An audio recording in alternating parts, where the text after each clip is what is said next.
İnsanı əbədi olaraq cəhənnəmə salacaq olan böyük günahlarla tanışsınızmı? Gəlin, tanış olaq. Bunların başında ən böyük günah ateizm gəlir, yəni Allahı bütünlüklə inkar etmək. İkinci böyük günah şirkdir, yəni Allaha şərik qoşmaq. Üçüncü münafiqlik, Allaha qarşı düşmən, gizli fəaliyyət həyata keçirmək.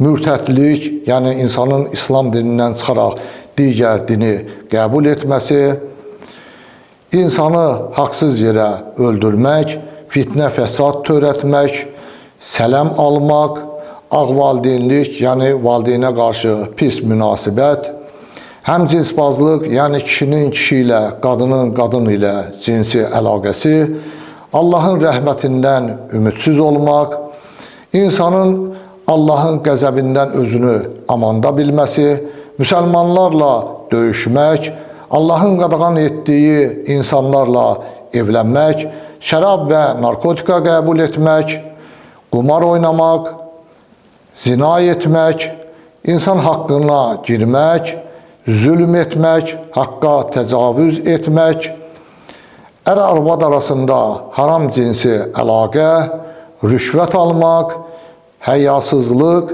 yəni qadınların və kişilərin lüt gəzməsi və qadınların açıq-saçıq gəzməsi və başqa böyük günahlarla tanış olmaq istəyirsinizsə, kanalımızı bəyənməyi və abunə olmağı unutmayın.